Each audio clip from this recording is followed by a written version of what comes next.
पूर्णमदः पूर्णमिदं पूर्णात् पूर्णमुदच्यते पूर्णस्य पूर्णमादाय पूर्णमेवावशिष्यते।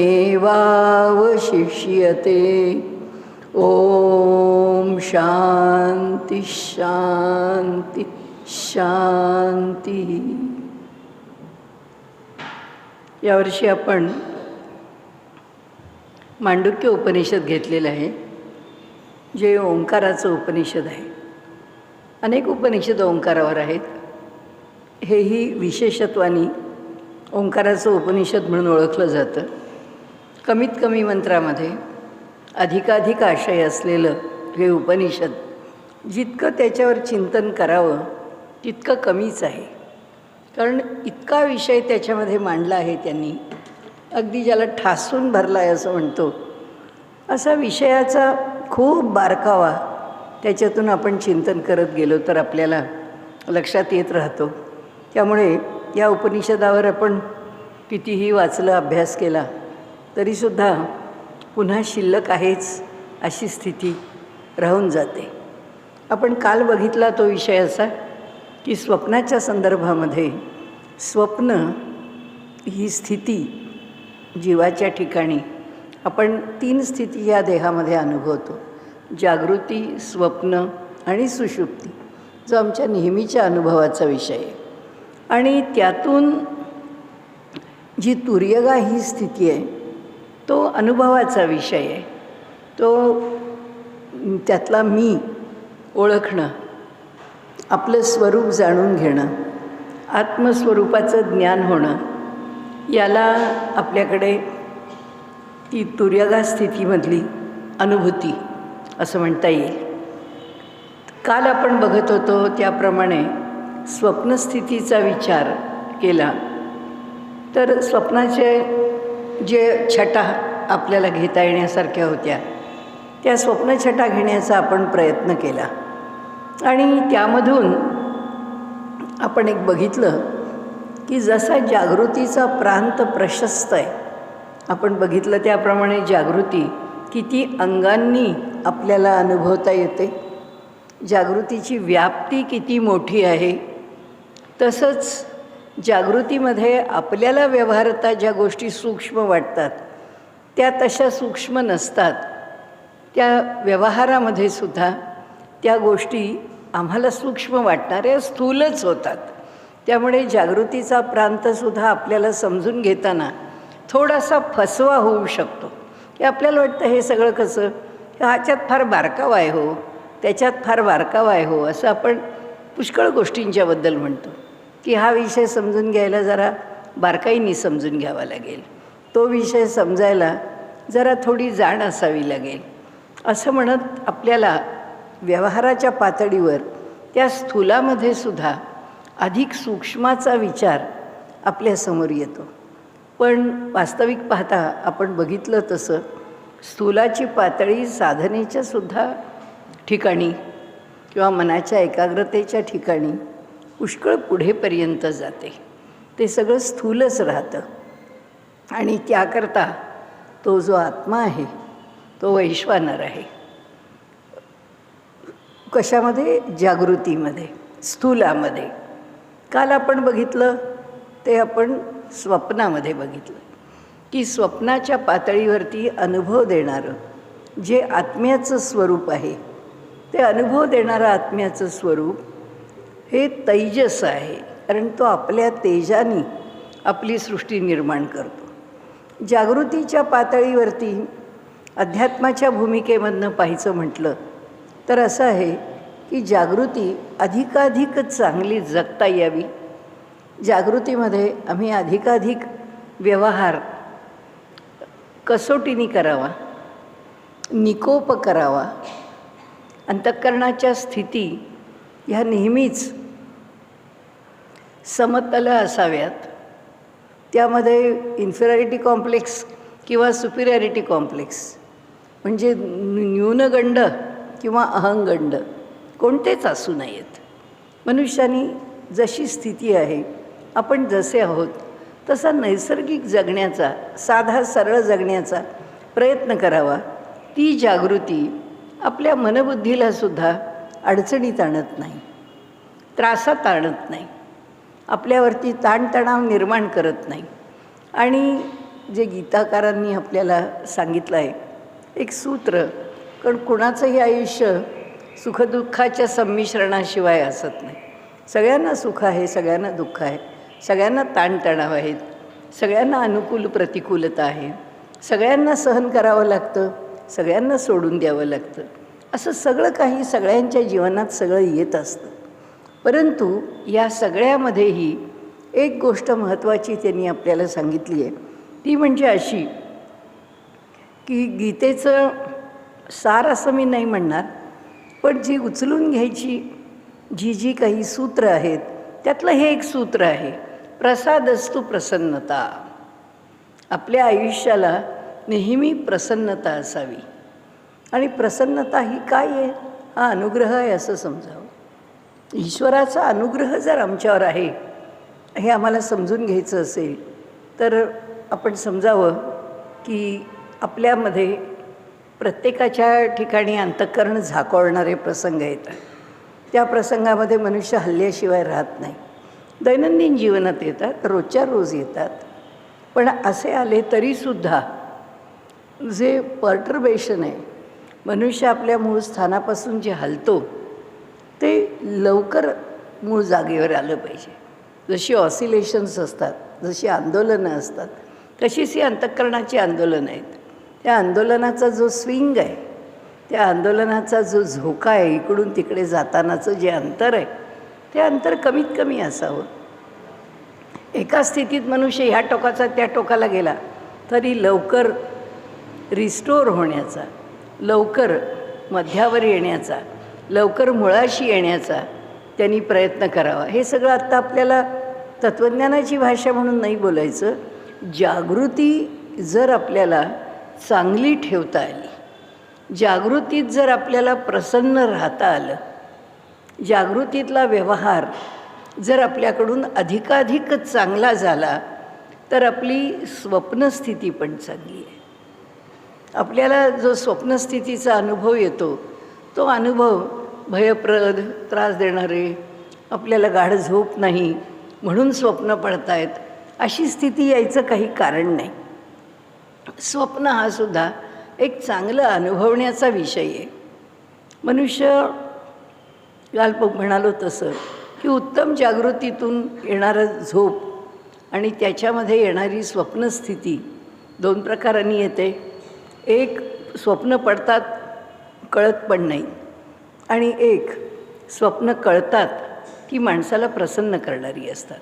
देवता दर्शन होतं, काही चांगल्या गोष्टी दिसतात, त्यानंतर त्याच्यातून काही चांगलं निर्माण होतं, काही समजावणारं असतं, काही शिकवणारं असतं, पुष्कळ गोष्टी आहेत. स्वप्न हे स्वप्न हे उगीच काहीतरी, स्वप्न हे अंतर्मनातूनच वर येतं, अंतर्मनातूनच वर येणारे तरंग आहेत. पण जागृती जर स्थिर, चांगली, योग्य, प्रसन्न अशी जर विवेकशीलतेने जर आपण जगत राहिलो, अनुभवत राहिलो, तर आपल्या स्वप्नस्थितीतसुद्धा ही जे वरवरचे होणारे जे तरंग निर्माण होणं आहे, वरवरचे हे जे तरंग आहेत किंवा वरवरची ही जी आंदोलनं आहेत किंवा वरवरचा हा जो माणसाच्या मनाचा ढळलेला संतुलनाचा किंवा समतोलाचा भाग आहे, तो समतोल जागेवर आणण्याकरता स्वप्नाला काम नाही करावं लागत. आपण जर नीट जागृती जगायची ठरवली तर आपलं जे स्वप्न आहे, आमच्या अंतर्मनामध्ये जन्मजन्मांतरीचे इतके काही विचार, संस्कार, वासना या तिथे एकावर एक ढीग बनून राहिलेले आहेत, त्या पायलप झालेल्या आहेत. तिथे वर्षानुवर्ष, जन्मानुजन्म त्या निवास करून आहेत. वर्षानुवर्ष का म्हणायचं, ह्याच जन्मातल्या काहीतरी आठवणी, कोणत्या तरी गोष्टी, कुठे लहानपणचं आपण म्हणतो कुठल्या रामाच्या काळामधला विचार आत्ता मला आठवला, म्हणजे याचा अर्थ खूप लांब, फार पूर्वी, फार आपल्या आयुष्यात अरे कशी काय त्या गोष्टीची आठवण झाली असं जेव्हा म्हणतो, तेव्हा आमच्या अंतर्मनाच्या ठिकाणी असणाऱ्या ह्या ज्या गोष्टी आहेत, हे जे स्मरण आहे सॉरी, ते स्मरण वरती येतं. का तर काही स्मरणं, पुन्हा आपण कालपासून म्हणतो आहे तसं, या सगळ्याचा निचरा होत असतो. म्हणून मी काल आपल्याला म्हटलं तसं की फ्रॉईडशी काही 100% सहमत व्हायचं कारण नाही, किंवा तेही त्यांच्यापुरते जेव्हा त्यांनी अभ्यास केला इंडियन फिलॉसॉफीचा, असं आपण म्हणू, खरं म्हणजे इंडियन फिलॉसॉफी म्हणून नाही अभ्यासाला आले, ते हिंदुस्थानामध्ये कुणीतरी त्यांना सुचवलं म्हणून त्यांनी पतंजलींचं योगदर्शन वाचलं. आणि योगदर्शनाच्या अभ्यासानंतर ते म्हणाले, अहो भारतातली तुम्ही लोक इथे येत आहे आणि सायकॉलॉजी समजून घ्यायला आमच्याकडे येत आहे, तुम्ही मला काय विचारता मानसशास्त्राचं? तुमच्याकडे तर मानसशास्त्राचा श्रेष्ठ थोर असा पंडित म्हणा किंवा त्याच्यावर म्हणा ऋषीवर आहेत ते पतंजली महामुनी, त्यांचं योगसूत्र वाचा. तिथे जे चित्ताविषयी लिहिलं आहे, तिथे जे मनाविषयी मांडलं आहे, आम्हाला तर चित्ताची व्याख्या पण माहीत नाही, आम्हाला चित्त कशाला म्हणतात ते पण माहीत नाही. इतक्या ढोबळपणे आम्ही मनाचा विचार केला आहे. आणि म्हणून आपण इथे अभ्यास करताना जागृती आणि स्वप्न या 2 गोष्टी आपल्या हातातल्या आहेत. त्या कशा जगायच्या जागृतीवर अवलंबून आहे. आणि या दोघांचा परिणाम म्हणून आम्ही सुषुप्ती अनुभवतो. कारण जागृती स्थिर आहे, तर स्वप्नसुद्धा जी पडतात ते त्यांना जे करायचं आहे ते त्या ठिकाणी अंतर्मनाला जसं आतमध्ये ठेवायचं आहे. आपल्याला माहीत नाही आपली प्रगती, आपल्याला माहीत नाही आपण कोणत्या टप्प्यावर आहोत, आपल्याला माहिती नाही आपल्या मनाची सुद्धा काय स्थिती आहे, आपल्याला माहीत नाही ते कसं आहे. वरवर आपल्याला पुरतं कळलेलं असतं असं नाही. काही प्रसंगांमध्ये आपल्या लक्षात येतं की अरे आपण मनाला तेव्हा ओळखलं नव्हतं, आता आपल्याला कळतं आहे की असे आपण आहोत हे आपल्याला माहीत नाही. म्हणजे चांगली गोष्ट आहे, चांगली गोष्टसुद्धा आपल्या मनाची आपल्याला कळत नाही, आपल्या प्रवृत्तींमधली आपल्याला कळत नाही, कारण तिच्यावर आपण कधी विचारच केलेला नसतो. आणि त्यामुळे हे जे अंतर्मन आहे ते आम्हाला कसं घडवत असतं आपल्याला माहीत नाही. आपण त्याच्यावर सोडून द्यावं, जागृती चांगली जगावी. झोपलो आणि स्वप्न पडली, काय नको आहे ते बरोबर काढून टाकणं, त्याला तेजसा आत्मा येतो. तो आपल्या तेजाच्या प्रकाशामध्ये ही सगळी सृष्टी निर्माण करून आपल्यापुढे ठेवतो आणि आपल्या अनुभवण्यासाठी ठेवतो, आपल्याला कळून येण्यासाठी ठेवतो, आपल्याला बदलण्यासाठी घडवण्यासाठी ठेवतो. त्यामुळे आपल्याला घडवताना तो कसा घडवतो? आपल्याला घडवताना आम्ही जर स्वस्थ शांत राहिलो ना, तर ही वरची खळबळ त्या स्वप्नावस्थेला फारशी सुधारत बसावीच लागत नाही. आमच्या अंतर्मनामध्ये पूर्वीपासून जे काही दडलं आहे त्यातलं जे काढून टाकण्यासारखं आहे ते तो पहिल्यांदा दूर करतो. आपण घराची साफसफाई करतोच ना, तेव्हा आपण म्हणतो की आधी हे वरवरचं आधी बाजूला करा, हे सगळं साफसूफ करून घेऊ, मग बघू आपल्याला काय करायचं ते. म्हणजे आणखीन काय आवरावं, आणखीन काय काढावं, घरातली अडगळं काढून टाकावी, माळे साफ करावेत, हे नंतर, पण आधी वरवरची तर साफसफाई करू. तसं हे जे मन आहे, आमचं अंतर्मन आहे, हे आमच्या अंतर्मन करू. नैसर्गिकरित्या आम्ही कसे वागतो ह्याप्रमाणे आमच्यामध्ये फेरबदल निसर्ग करतच असतो. त्याकरता भगवंतांनी योजना करून ठेवलेलीच आहे. लोक असं म्हणतात, अहो काय करणार, आमचे व्यवसाय असे आहेत की आमच्या व्यवसायामुळे आम्हाला काही करता येत नाही. तुम्ही लोक काही साधन करता, तुम्ही लोक काही ना काहीतरी मिळवण्याचा प्रयत्न करता, पण आमची आयुष्य अर्धी निघून गेली तरी आम्ही काही करू शकत नाही. काही करायची गरज नाही. रोज जे करतो ते जर पूर्ण प्रामाणिकपणे केलं, दुसरं काय करायचं आहे? काही करायचं कारण नाही. कारण हातामध्ये साधनमार्ग घेऊन साधनमार्गाने पुढे जाणं हा माणसाचा आध्यात्मिक पातळीवरती काही मिळवण्याचा टप्पा आहे. प्रत्येकाच्या आयुष्यामध्ये ही स्थिती आलेली असते असं नाही आहे. प्रत्येकाला त्याच्याविषयीचं आकर्षण असतं असं नाही आहे. पण 4 लोक अध्यात्म करतात, 4 लोक देवाचं करतात म्हणून काही गरज नाही. आपल्याला जे रुचतं आहे, आपल्याला जे आवडतं आहे ते प्रामाणिकपणे करण्यातच अध्यात्म आहे.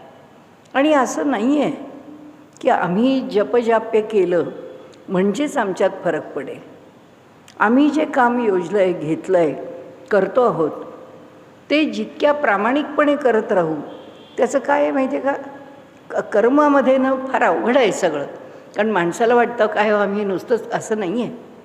आम्ही जे रोजचं जीवन जगतो त्याच्यामध्ये इतका बारकावा आहे की बाल का खाल निकालना म्हणतात ना, की एक केस घ्यायचा आणि त्या केसालाच तासत बसायचं.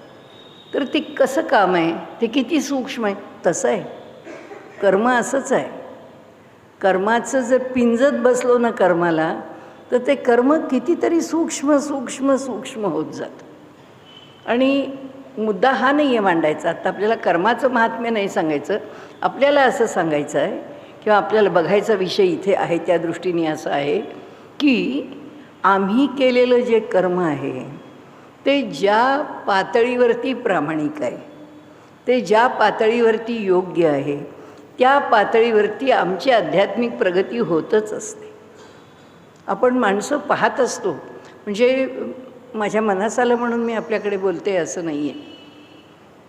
माणसं अधिकाराने कशी मोठी असतात आपल्याला कळत नाही, किंवा त्यांच्या दैनंदिन जीवनामधलं त्यांचं सचोटीचं वागणं त्यांना काय देतं आपल्याला माहीत नसतं. आमच्याकडे गुळवणी महाराजांच्या आश्रमामध्ये माझे वडील नेहमी जात असत आणि गुळवणी महाराज त्यांना नेहमी म्हणत असत की रावसाहेब तुम्ही आमच्याकडे जरा जेवढं काही हे अकाउंट्स आणि हे सगळे ते तुम्ही बघा, कारण तुम्ही आता ट्रेझरी ऑफिसर आहात इथे, त्यामुळे तुम्हाला सगळंच माहिती आहे. वडील म्हणाले अहो नाही हो, हे काही मला जमणार नाही, मी काय करू इथे, माझ्याच्यानी होणार नाही. कारण असं असतं सगळ्या संस्थेमध्ये बऱ्याच अडचणी असतात, त्याच्यातून काही काम करायचं म्हणजे आणखीन अडचणीचं होतं. तर असो ते म्हणाले की ह्या भानगडीत पडावं असं मला वाटत नाही. म्हणजे घरी म्हणाले, त्यांना महाराजांना म्हणाले महाराज मला जमणार नाही, तेवढा वेळ नाही माझ्याकडे. आणि महाराज म्हणाले ठीक आहे, काही हरकत नाही. लोकांनी काही विचारलं तर हो म्हणाले, मार्गदर्शन काय करायचं आहे मी करून देईन, बरोबर चूक काही सांगितलं. त्याप्रमाणे वडील तिथे जात असत. तर महाराजांनी सांगितलं की तुम्हाला काय करावं असं वाटतं. वडील म्हणाले मी काही विचार नाही केला. काही नाही म्हणाले, सकाळी फक्त देवापुढे बसत जा डोळे मिटून. ते म्हणाले ठीक आहे. आणि जो मनुष्य सिन्सिअर असतो तो सिन्सिअरच असतो. ते सकाळी आधी लवकरच उठत असत, 4 वाजता उठून देवाच्या इथे समोर बसत असत. महाराज म्हणाले काही नाही, मनातले विचार शांत करण्याचा प्रयत्न करा, डोळे मिटून बसा, देवाचं नाव घ्यावं असं वाटलं तर नाव घ्या, नाही जमलं राहिलं. तर काय 4 महिने झाले असतील आणि आम्ही बाहेर झोपत असू, ते आत देवघरामध्ये म्हणजे आतल्या खोलीमध्ये बसलेले होते. आणि सकाळी साधारण 5:30च्या वगैरे सुमारास एकदम असा घुमणारा ओंकाराचा नाद ऐकू यायला लागला आम्हाला. आम्ही लहान होतो, मी तर कॉलेजमध्येच होते. तर ते ओम असा आवाज, अरे बापरे म्हटलं कुठून आला आवाज. मी उठले, माझी धाकटी बहीण उठली, आई उठली, आम्हाला काही कळेच ना एकदम आवाज कुठून आला.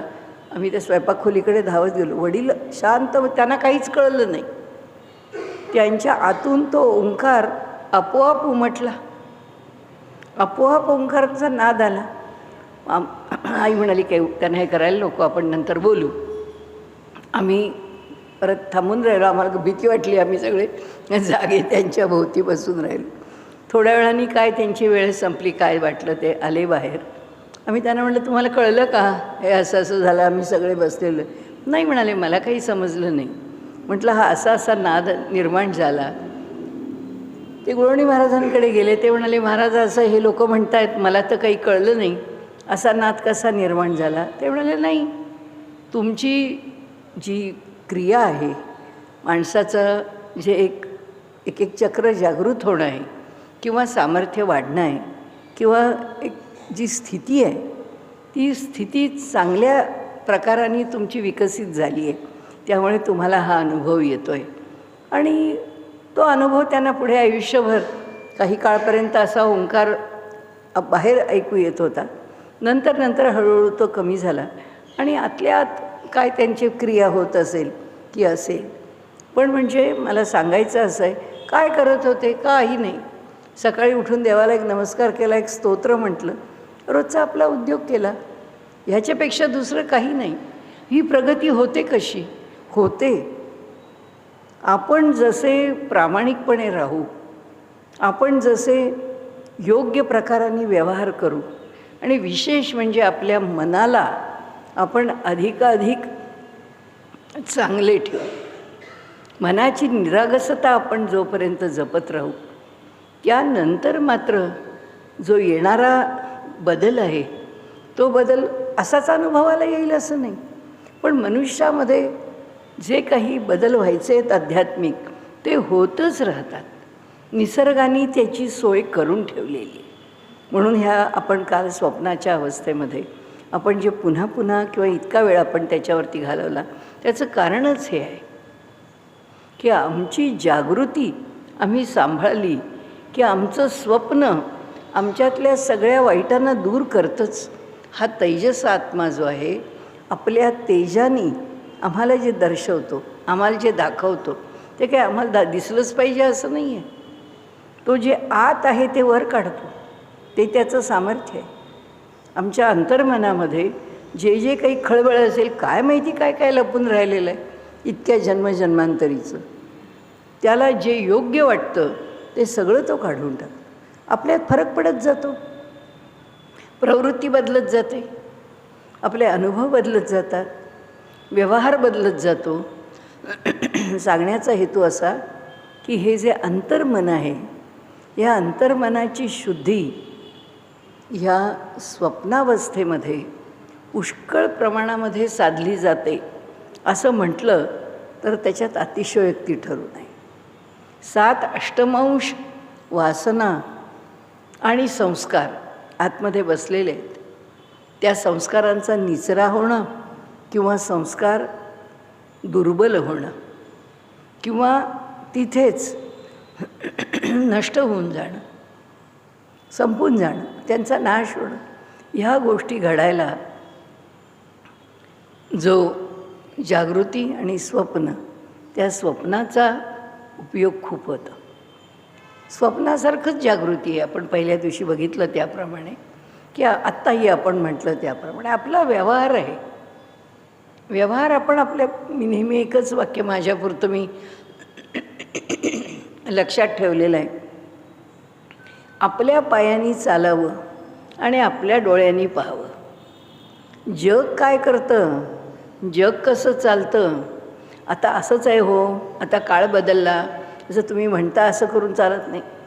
जे आपल्याला पटलेलं आहे आणि जे चांगलं आहे आणि जे योग्य आहे, बस हो काहीतरी करायचंच आहे. नाही कश्चित क्षणमपि जातो तिष्ठत कर्मकृत, कर्म करणं आहेच आहे. मग कर्म करायचंच तर ते वाईट कशाकरता करायचं?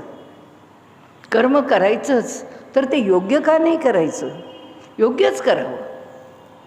आणि योग्य करत वाईट करत असताना सुद्धा काही संकट येत नाहीत का? लोक म्हणतात आम्ही एवढं चांगलं वागतो, आमच्या लक्षात येतं जे वाईट वागणारे लोक आहेत त्यांचं सगळं चांगलं होतं आणि आम्ही चांगले वागणारे असूनसुद्धा आम्हालाच संकट येतात. असं नाही होत. जे आमचं प्रारब्ध आहे ते आमच्या प्रारब्धाप्रमाणे जे यायचं ते येत असतं.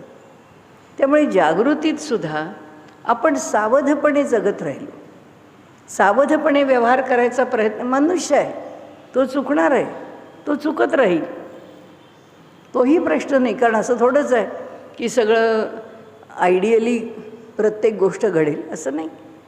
मनुष्याच्या ठिकाणी माणूस तर आहेच, चुकतो, पण मनुष्याच्या ठिकाणी हे जे त्रिगुण आहेत ना, सत्व रज आणि तम, त्यांच्यातलं जे तारतम्य आहे ते सुद्धा आपल्याला नाचवत असतं. आणि अगदी शेवटची स्थिती आल्याशिवाय त्यांच्यामधली एक जी स्थिर होण्याची स्थिती आहे, इक्विलिब्रियम नाही म्हणणार आपण, पण त्यातला ज्या प्रपोर्शनमध्ये ते आमच्याशी व्यवहार करत राहतात किंवा आम्हाला ते नाचवतात असं म्हणू, किंवा आम्हाला ते खेळवतात म्हणू, किंवा आमच्याकडनं काही आचरण करून घेतात म्हणू, त्याला जेव्हा विवेकी आमचा विचार, आमची बुद्धी ही विवेकाने जेव्हा स्थिर होईल तेव्हा आलं तर त्यांच्यावर नियंत्रण येईल. कारण सत्वरजतमाच्या ठिकाणी योग्य तो त्याचा भाग प्रकट होणे आणि कृतीला अधिक अधिक यशस्वीता येणे, योग्यता येणे इतकं सोपं नाही आहे. आणि त्यामुळे ह्या कशात आपण पडूच नाही. आपण फक्त सांगितलं आहे तसं चांगलं राहावं, चांगलं वागावं, चांगला विचार करावा, चांगलं बघावं, जास्तीत जास्त चांगलं वागायचा प्रयत्न करावा.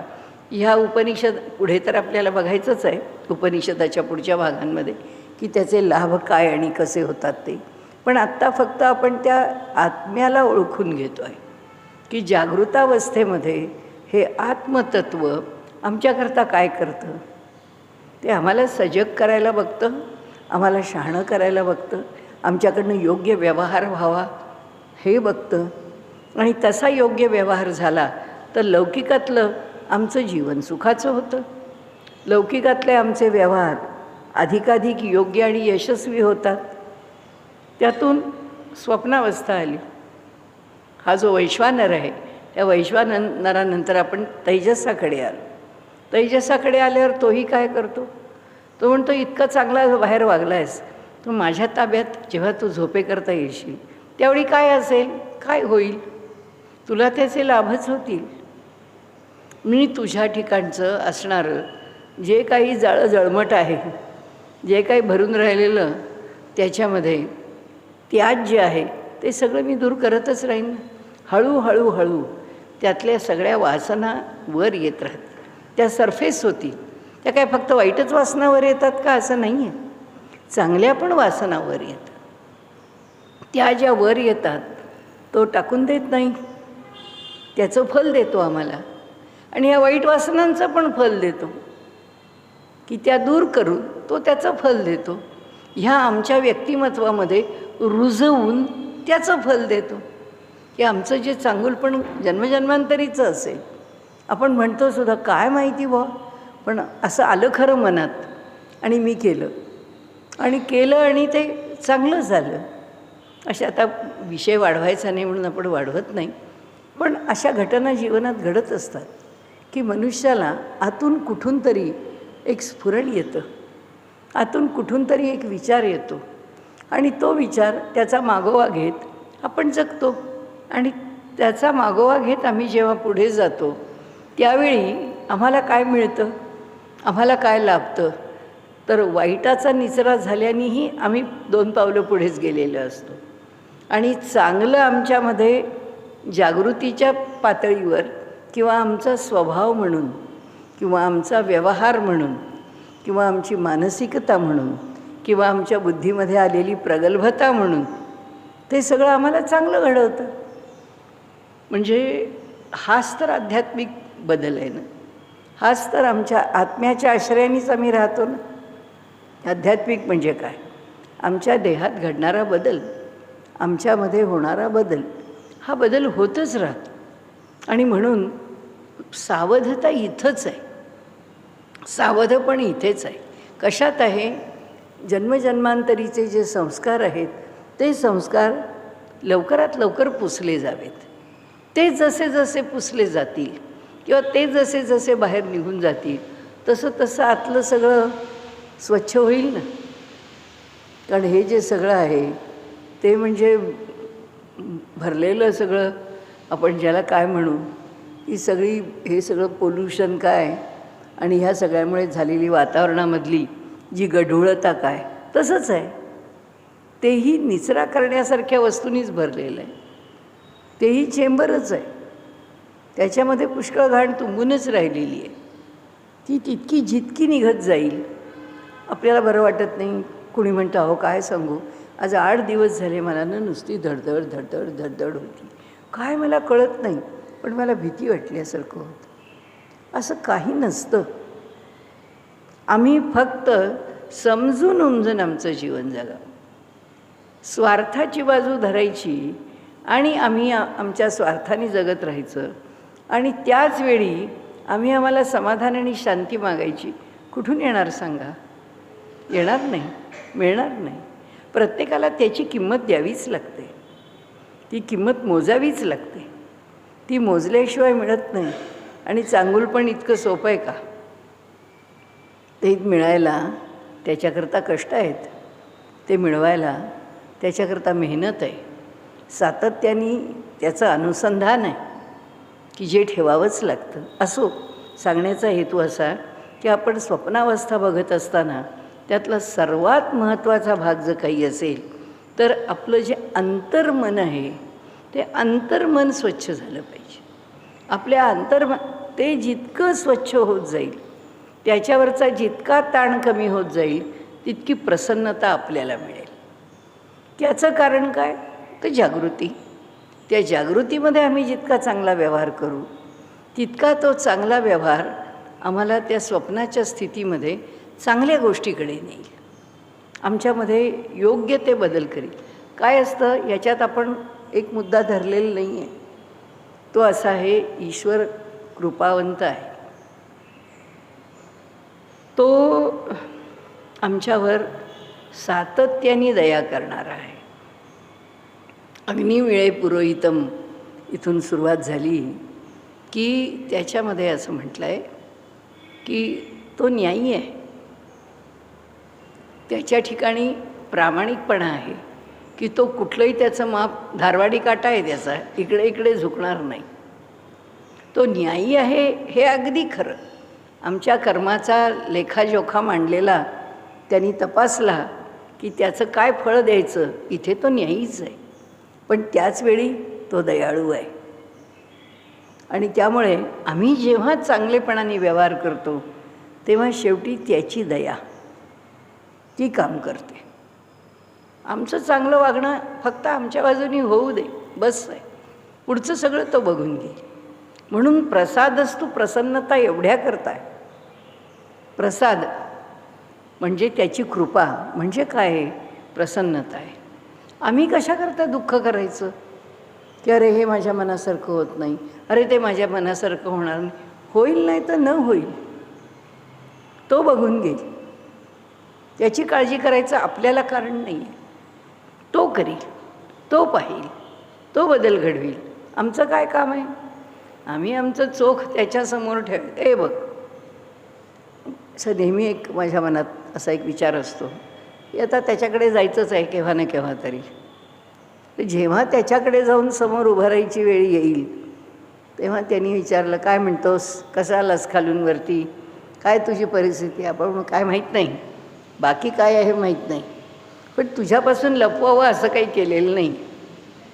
आम्ही काय भानगडी करून इथे आलेलो नाही, सरळ स्वच्छ आलेलो आहे. बघ तुला काय करायचं आहे.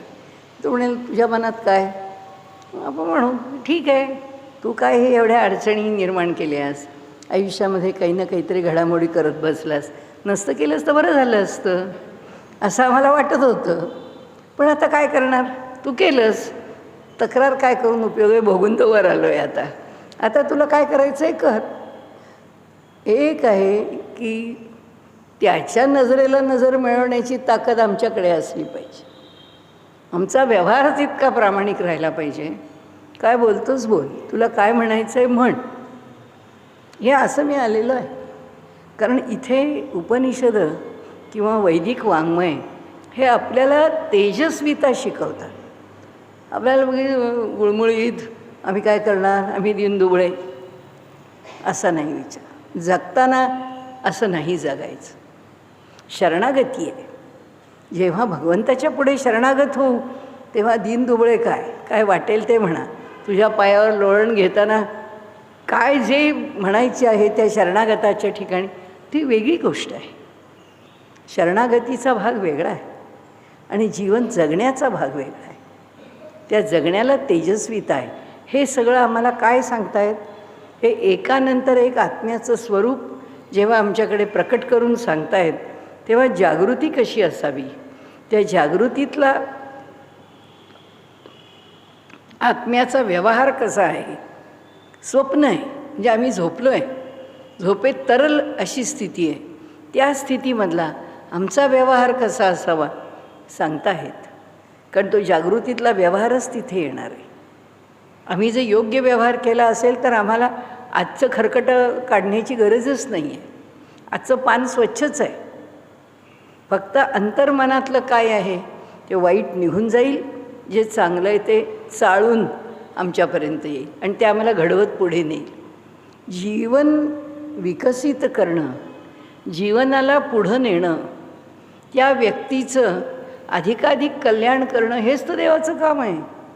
देव काय आपल्याशी झगडायला बसला आहे का? तो आपल्याला असा काही तिस्मारखासारखा बघत बसला, बघू हा कुठे चुकतो, बघू हा कसा वागतो, ह्याला कसा मी अडकवू. भगवंताची ही स्थिती नाही आहे. भगवंत ह्या स्थितीतला नाही आहे.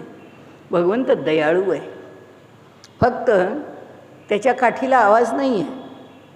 तो बरोबर आपल्याला दाखवतो. तो मी तुला शिक्षा करतो आहे असं कधीच म्हणत नाही. त्यामुळे त्यांनी काठी मारली आहे हे आपल्याला कधीच कळत नाही. पण तो बरोबर काहीही न दर्शवता आपल्याला बरोबर ठिकाणावर आणत असतो. तो आपल्याला बरोबर ठिकाणावर ठेवतो. आणि त्यामुळे या दोन स्थिती ह्या खरं म्हणजे जवळजवळ आपल्या हातातल्या आहेत. या दोन स्थितींमध्ये आपण जो व्यवहार करतो तो आपल्या हातातला आहे. आता ह्याच्या पुढचा जो 6वा मंत्र आहे तो मंत्र न घेता आपण आधी 7वा मंत्र घेऊ. म्हणजे आत्म्याचा जो तिसरा भाग आहे किंवा तिसरा पाद आहे, अंश आहे आणि विभाग आहे, तर तो विभाग आपल्याला ह्या सलगतेत समजून जाईल. कारण उद्याचा आपला शेवटचा दिवस आहे. त्यामुळे विषय अर्धा इथं तरी सुटायला नको. कारण आपण याच्यानंतर पुन्हा बघणार. तो बघेपर्यंत इथे अर्धवट राहिला असं नको. आपल्या आत्म्याचे 4ही पाद बघून झाले म्हणजे आपल्याला चिंतनाला बरं पडेल. आता त्यांनी सांगितलं की हा जो तिसरा आत्मा आहे म्हणजे आपल्याला आत्ता जे बघायचं आहे तो प्राज्ञ आहे. त्याचं नाव प्राज्ञ आहे. यत्र सुप्तो न कंचन कामम कामयते न कंचन स्वप्नम पश्यती तत् सुषुप्तम. सुषुप्ती काय आहे त्याची व्याख्या केली. सुषुप्त स्थान एकीभूत प्रज्ञानघन एवानंदमयो आनंदभूक. आता हा कसा आहे? ही आनंदभूक चेतोमुख प्राज्ञ तृतीय पाद. म्हणाले आता इथे ज्या अवस्थेमध्ये व्यक्ती झोपलेली आहे ती जेव्हा गाढ झोपेत आहे, सुप्तो न कंचन कामम कामयते, त्या गाढ झोपेमध्ये कशाचीच अपेक्षा नाही. त्याला काहीही पाहिजे असं वाटत नाही. त्याला कशाची इच्छा नाही. किंवा न कंचन स्वप्नम पश्यती, तो कोणत्याही प्रकारचं स्वप्न पाहत नाही. तत् सुषुप्तम, ती स्थिती सुषुप्ती म्हणजे गाढ झोपेची आहे असं समजावं. सुषुप्त स्थान एकीभूत. आता ह्या सुषुप्त स्थितीमध्ये म्हणजे जेव्हा स्वप्न नाही, जेव्हा कशाची अपेक्षा नाही, बाह्य भान शिल्लक राहिलेलं नाही, स्वतःच्या देहाचं सुद्धा भान नाही, असा त्या गाढ झोपेमध्ये तो आहे. तिथे काय होतं? सुषुप्त स्थान एकीभूत. त्या ठिकाणी सगळ्या जाणीवा एकत्र होऊन येतात. जाणीवेला कोणत्याही प्रकाराने फाटे फुटलेले नसतात. प्रज्ञान घन, तिथे घनीभूत झालेलं असतं. म्हणजे काय घनीभूत होतं? जाणीव, ज्ञान हे त्या ठिकाणी प्रज्ञान घन, प्रकर्षेण घन आणि ज्ञान प्रज्ञान प्रकर्षेण असणारं ज्ञान, ते ज्ञान कसं झालं आहे? एका ठिकाणी येऊन गोळा झालेलं आहे. म्हणजे आपण जेव्हा म्हणतो की ध्यानाला बसल्यानंतर सर्व जाणीवा दूर सोडून द्याव्यात आणि आपलं अंतःकरण आपण घेतलेल्या प्रतीकावरती आपण एकाग्र करावं. आणि ते जे आलंबन आहे त्या आलंबनाशिवाय अन्य काही आपल्याला दिसू नये. त्या आलंबनाशिवाय आपला अन्य विषय हा विचारांचा किंवा जाणीवेचा कुठेच असू नये. तर इथे तसं प्रज्ञान घन एव आणि आनंदमयो तोच, अशा प्रकारे तो आनंदमयो ही आनंद भूक, तो आनंदमय पण आहे. म्हणजे काय, ह्या ठिकाणी, ह्या प्राज्ञ आत्म्याच्या ठिकाणी विलक्षण आनंद भरून राहिलेला आहे, विलक्षण समाधान भरून राहिलेलं आहे. आणि तो कसा आहे, आनंद भूक, तो आनंदाचा उपभोग घेणार आहे. तो चेतो मुख, हा चैतन्य हे त्याचं मुख आहे. सगळ्या जाणीवा गोळा झाल्या आहेत. जाणीवेला अनुभव घेण्याला आता जागा नाही. व्यवहारात आहे, स्वप्नात आहे. आपण बघितलं, आत्ता आपल्याला जाणीव आहे, सुखाची आहे, दुःखाची आहे, आनंदाची आहे, वेळेची आहे. आपण ऐकतो आहे त्याची आहे. ते समजतं आहे नाही समजतं आहे, आपला विषय आहे नाही आहे. आपण पहिल्यांदा उपनिषद ऐकायला बसलो तर आपल्याला माहीत नाही उपनिषदाचा हेतू काय आहे, उपनिषदं कुठे घेऊन जातात, त्यांचा विषय काय आहे. सगळं आपण आत्ता त्या जाणीवेच्या पातळीवर गोळा करत जातो. त्यामुळे आता इथे काय आहे, इथे जाणीव नाही. स्वप्नात जाणीव आहे पण जागृतीतली जाणीव नाही आहे. ती सूक्ष्म जाणीव आहे पण जाणवतं, भीती वाटते, आनंद होतो, नकोसं होतं, अरे बापरे हे काय आहे. अशा अनेक जाणीवा त्या ठिकाणी एका वेळीसुद्धा निर्माण होतात, जागृतीत पण निर्माण होतात. इथे कसं आहे, इथे असं काहीच निर्माण होत नाही. एकीभूत हा, सगळ्या जाणीवा एकत्र गोळा झाल्या तर जाणीव नावाची गोष्ट कुठे बाहेर पडायला शिल्लकच राहिली नाही. एकीभूत हा प्रज्ञान घन, विलक्षण असं बुद्धीचं सामर्थ्य, तेज त्या ठिकाणी जणू एकरूप झालेलं आहे. प्रज्ञान घन, घनीभूत झालेलं आहे. ती एकाग्रता आली की त्या एकाग्रतेतून, की नेहमी मी गोष्ट सांगते की कोक्यूल त्यांनी जेव्हा ऑर्गॅनिक केमिस्ट्री, त्यांना जेव्हा दिसलं की हे एक केमिकल आहे, आता ह्या केमिकलला जसं सोडियम म्हटलं की Na असं जसं नाव द्यायचं, तसं हे ऑर्गॅनिक आपल्याला सापडलेलं आहे एक वस्तू. तेव्हा हे ऑर्गॅनिक मटेरियल, ह्याला आता काय म्हणायचं, ह्याला काय नाव द्यायचं. कॅल्शियम, मॅग्नेशियम, पोटॅशियम, ॲल्युमिनियम असे एक एक धातू आहेत. त्यांना त्यांची नावं दिली. ह्याला काय, हे जे सापडलं आहे आपल्याला संशोधनामध्ये ते ऑर्गॅनिक आहे. त्यामुळे त्या ऑर्गॅनिक वस्तूचं नामकरण कसं व्हायचं, तो बिचारा सारखा त्याचं चिंतन करत असतो की काय म्हणावं याला, काय म्हणावं याला, काय म्हणावं. चिंतन करता करता त्या चिंतनाची परिसीमा होते आणि त्या चिंतनाच्या परिसीमेमध्ये तो डोळे मिटायला लागला की त्याच्या डोळ्यापुढे अशा बाहुल्या फेर धरून नाचतायत असं दिसायचं. म्हणाला हे काय आहे, रोज आपण डोळे मिटले की त्या बाहुल्या फेर धरून नाचतायत. तर काही दिवस त्याच्यातही गेले आणि एके दिवशी त्याला असं वाटलं, या फेर धरून नाचणाऱ्या ह्या ज्या बाहुल्या आहेत त्या बाहुल्यांचं चित्र मी कागदावर काढतो. आणि त्यांनी त्या बाहुल्यांचं चित्र कागदावर काढलं आणि त्या बाहुल्या एकमेकांना जोडल्या. आणि त्यांच्यातलं जे अंतर आहे ते रेषांनी जोडून काढलं आणि तीच बेन्झिन रिंग झाली. बेन्झिन रिंगचा शोध तसा लागला.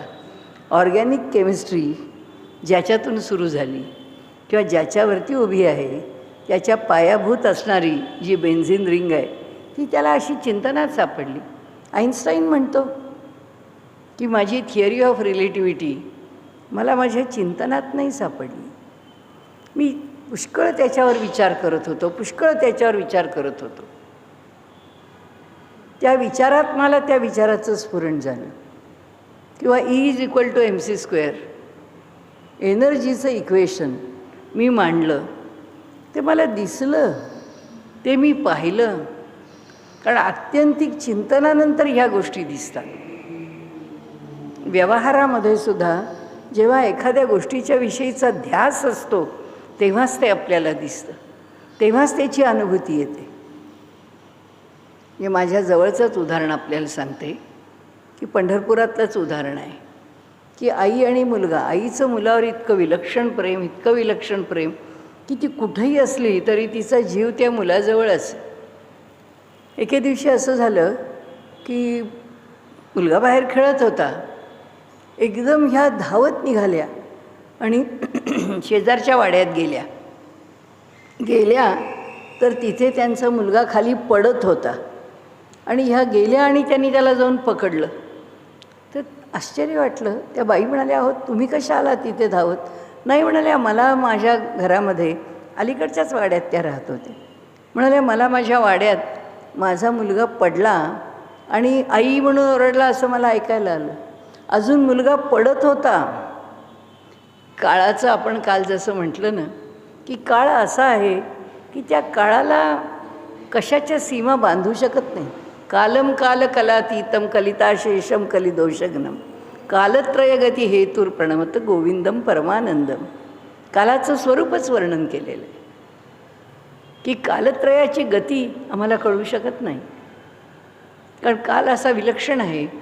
म्हणजे हा मुलगा पुढे पडल्यानंतर त्या मुलाला जोरात पडला तर लागेल, हा आईच्या अंतःकरणामधला जो सततचा अनुसंधानाचा भाग आहे, अखंड तिचं अंतःकरण ज्याच्या ठिकाणी गोळा होऊन राहिलेलं आहे, ती घटना घडायच्या आतच तिला त्या घटनेचा संकेत मिळाला आहे आणि त्या संकेतावरती ती आई तिथे जाऊन पोचली आणि तिने मुलाला सांभाळलं आहे. सांगण्याचा हेतू असा आहे, हा प्राज्ञ आत्मा आहे. जेव्हा मनुष्याला एखाद्या गोष्टीचा ध्यास लागलेला असतो, सद्गुरू ब्रह्मचैतन्य महाराज गोंदवलेकर म्हणतात ना, अनुसंधान सोडू नका. आम्हाला ते सारखं सांगतात की नामाचं अनुसंधान सोडू नका. अंतःकरणामध्ये ते नाम जे आहे ते कोणताही व्यवहार चालू द्या. आणि असं आहे, एक स्थिती येते माणसाची, थोड्या थोड्या अभ्यासानंतर का होईना ती येऊ शकते की व्यवहार सगळा चाललेला असतो जगामधला, पण आतलं अनुसंधान सुटत नाही. आत जे ठेवलं आहे, अंतःकरणात जे अधिष्ठान आहे, ते अधिष्ठान कधीच चुकत नाही, ते अधिष्ठान कधीच सुटत नाही, त्या अधिष्ठानापासून तो दूर होत नाही. क्वचित मनुष्याचं मन कुठेतरी अधिक, ज्याला आपण हिलॅरियस झालं म्हणून, आलं वरती उफाळून, किंवा एकदम मन कशाशी तरी फार आनंदाने एकरूप झालं म्हणून, एक क्षणभर जरी अनुसंधान सुटलं तरी त्या क्षणी त्या जीवाला बेचैनी येते. तो म्हणतो, अरे असं कसं झालं, तेव्हाचं स्मरण कसं राहिलं नाही. ही जी स्थिती आहे ना, ही कशाची आहे? ही प्रज्ञान घनाची स्थिती आहे, एकीभूत. इथे सगळ्या जाणीवा एकत्र झालेल्या आहेत. हा एक अभ्यास आहे अर्थात, की घरात बाई स्वयंपाकपाणी करते आहे, घरात सगळे उद्योग चालू आहेत, सगळे व्यवहार करावे लागत आहेत, सगळे व्यवहार करते आहे, पण अंतःकरण जिथे ठेवलं आहे तिथंच आहे. आणि म्हणून त्यांनी म्हटलं आहे की ही स्थिती एकीभूत प्रज्ञान घन, विलक्षण त्या स्थानावरती एकीभूत झाले. नाही तर भगवंतांनी प्रसादस्तु प्रसन्नता म्हटलं नसतं.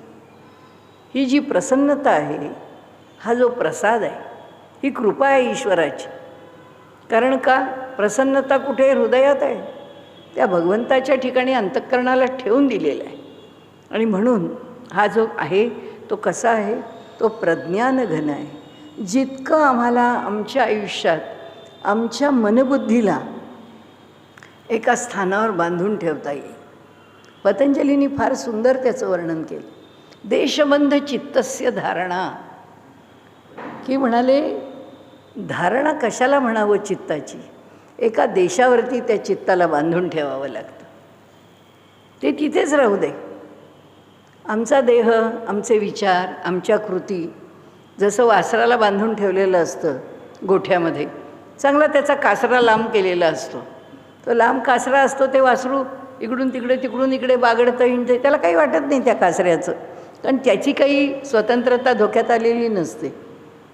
पण ते बांधून ठेवलेलं आहे. त्याला जेव्हा वाटतं की त्याच्या आईकडे जावं, आईच्या जवळ जाऊन आईला जरा 4 ढुशा माराव्यात, तर मात्र त्याला कळतं की अरे मला इथे बांधून ठेवलं आहे, मी मोकळा नाही आहे. तसं आम्ही सगळे व्यवहार करतो जीवनामधले, पण हे सगळे व्यवहार करताना आमच्या अंतःकरणाला एका ठिकाणी बांधून ठेवावं लागतं. ते जे बांधून ठेवणं आहे ते काम कोणाचं आहे? आमच्या आतला प्राज्ञ आत्मा आहे. तो आत्मा आमच्या चित्ताला बांधून ठेवतो. तो कसा आहे? एकीभूतः प्रज्ञान घन. साधंसं नाही आहे जाता जाता आपलं झालं. कारण काही काही लोकांच्याकडे अशी सवय असते की थोडंफार काहीतरी आपल्याला एकाग्रता आली, मी असं डोळे मिटून बसलो, देवाचं नाव घेतलं, समोर फोटो आहे, आपण नमस्कार केला, त्या फोटोकडे पाहिलं, पुन्हा 1-2-5 मिनिटांनी आपलं जरा जे एकीभूत झालेलं अंतःकरण किंवा ती जी अगदी एकाग्रता वगैरे शब्द सोडून द्या, पण थोडेसे आम्ही चित्ताला स्थिर करून बसलो एवढंच म्हटलं तरी पुरे, की थोडा वेळ आमचं चित्त स्थिर झालं आहे. आता जरा पुन्हा हल्लं, कारण ते किती वेळ राहणार आहे स्थिर, की लगेच आपण डोळे उघडून बघतो, ते देवाचा फोटो बघतो, देवा आता पुन्हा डोळे मिटून मी पुन्हा ध्यान करतो.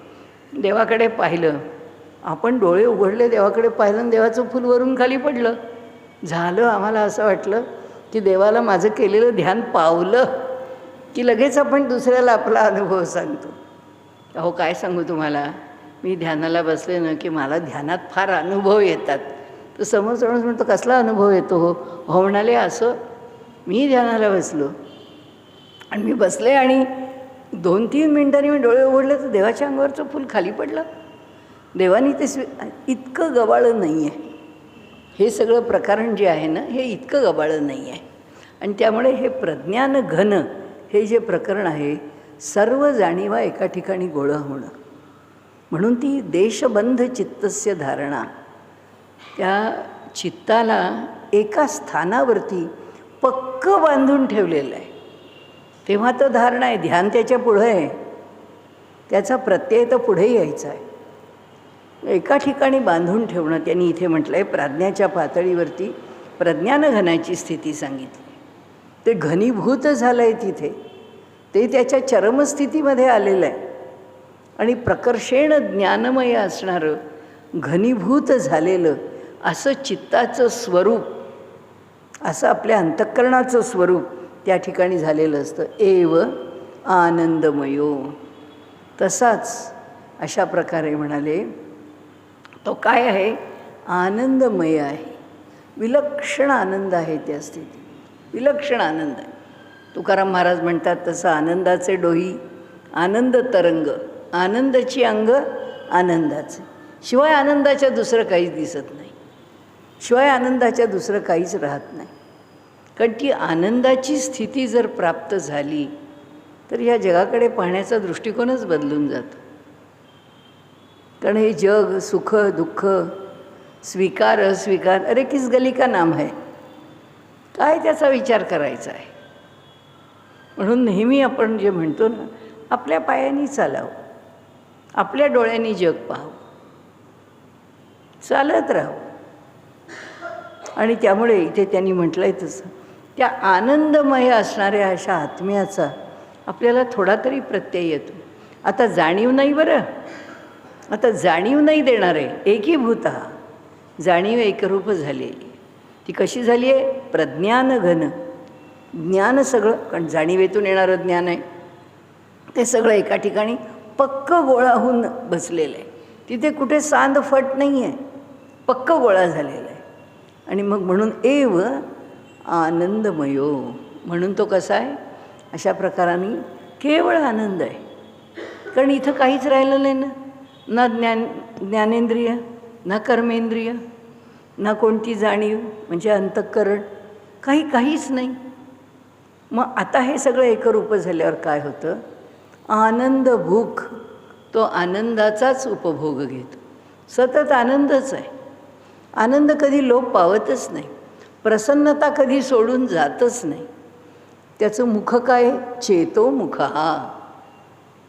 तो अनुभवण्याच्यासाठी त्याच्या ठिकाणी काय आहे?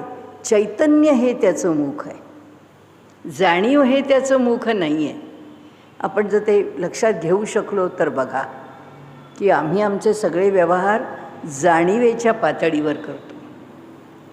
आणि इथे ह्या प्राज्ञाच्या पातळीवरती ज्याची एकाग्रता जाऊन पोचली आहे किंवा ज्या क्षणी जाऊन पोचते त्यावेळी काय होतं? त्यावेळी जाणीव नाही शिल्लक राहत, ते चैतन्य चेतोमुखा, त्या चैतन्यानीच पाहिलं जातं, अनुभवलं जातं, भोगलं जातं. पण काय आहे? हा प्राज्ञस्तृतीय पाद, हा त्याचं नाव प्राज्ञ असं आहे. त्या आत्म्याला पहिल्याला काय म्हटलं? वैश्वानर, जागृतीतला. दुसऱ्याला काय म्हटलं? स्वप्नातला, तैजस. आता हा तिसरा, हा कशातला आहे? सुषुप्तीतला. ह्याला काय म्हटलं? प्राज्ञ. हा प्रज्ञा, बुद्धी, एकाग्रता. कवीला काव्य स्फुरतं, मनुष्याला किंवा शास्त्रज्ञाला शोध लागतात, माणसाला अनेक जाणीवा त्याच्या ठिकाणी ज्या सूचित करतात किंवा कधी त्या जाणीवांच्याकडनं संकेत मिळतात. हे सगळं काय आहे? हे सगळं त्या प्राज्ञाच्या पातळीवर आहे. आणि म्हणून ते सांगतात केवळ आनंद आहे. आणि केव्हा मिळेल तो केवळ आनंद? जेव्हा त्या पूर्ण अर्थाने गोळा झालेल्या असतील तेव्हा. असं सातत्याने होत नसतं. सामान्य माणसाला सुद्धा हा स्पर्श होतो. आपण पण कधीतरी एकाग्र होतो, खूप एकाग्र होतो. त्यावेळी आपण म्हणतो, अहो काय मी देवाच्या इथे गेले, मी नमस्कार केला, तिथे तुम्हाला सांगते त्या देवाचं दर्शन झाल्यावर मला इतकं काही बरं वाटलं, मी सांगूच शकत नाही. हे जेव्हा वर्णन करून मनुष्य सांगतो ना, त्याचा अर्थच असा की अंतःकरण सगळं सोडून त्या चैतन्याशी एकरूप झाले, त्या चैतन्याच्या पातळीवर जाऊन पोचलेले. आणि त्यामुळे मनुष्य त्या प्राज्ञाच्या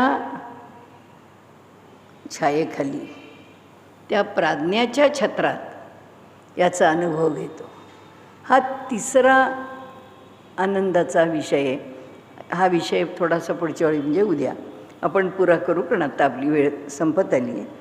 तर सांगण्याचा हेतू असा आहे की हे सगळं आमच्याच जवळ आहे.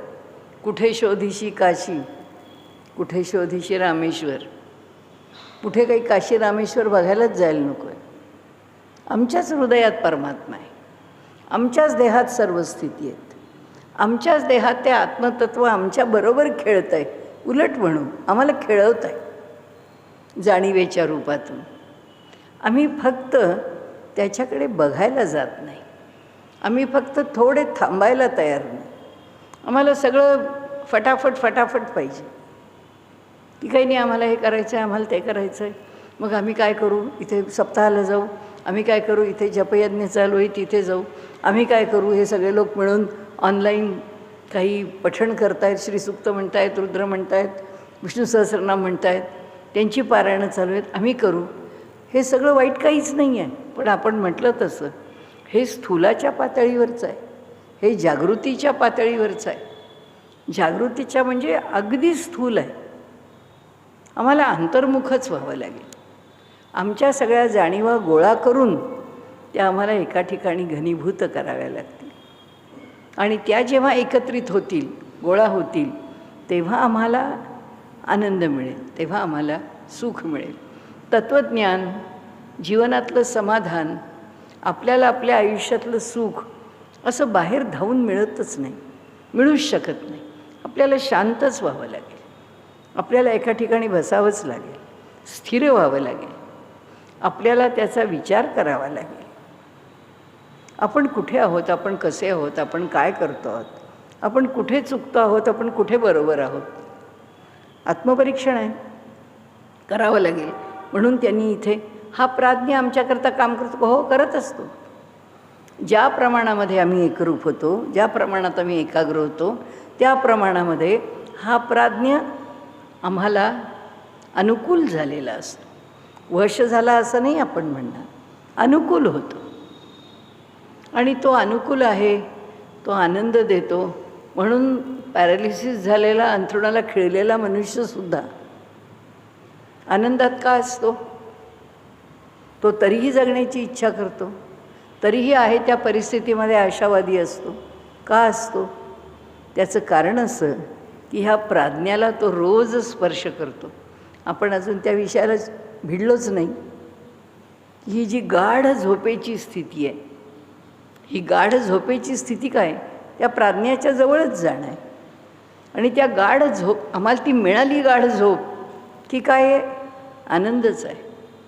म्हणून पेशंटला बरं नाहीचं झालं आहे आणि पेशंट झोपला आहे आणि कुणीच म्हटलं हो त्याच्या औषधाची वेळ झाली, डॉक्टर म्हणतात राहू दे, तो गाढ झोपला आहे ना, औषध नंतर द्या, आत्ता द्यायची गरज नाही. कारण झोपेच्या इतकं, गाढ झोपेच्या इतकं दुसरं औषधच नाही.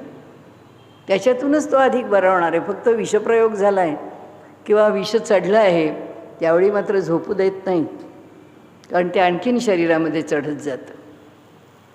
म्हणजे बघा कसं आहे, जे विपरीत आहे त्याच्याकरता प्राज्ञा अनुकूल नाही आहे, जे चांगलं आहे त्याच्याकरताच अनुकूल आहे. असो, तो विषय सोडा, आपण उद्याला बघणारच आहोत. त्याच्यामध्ये ही अशी गाढ झोपेची अवस्था, यत्र सुप्तो न कंचन कामम कामयते न कंचन स्वप्नम पश्यती स तत् सुषुप्तम किंवा तत् सुषुप्तम. सुषुप्त स्थान एकीभूतः प्रज्ञानघन एव आनंदमयो हि आनंदभूक चेतोमुखः प्राज्ञस्तृतीय पादः. आज आपण त्या आत्म्याच्या तिसऱ्या पायाचा, भागाचा, विभागाचा, अंशाचा थोडाफार विचार केला. आजचा विषय आपण इथे थांबवू. श्रीकृष्णार्पणमस्तु.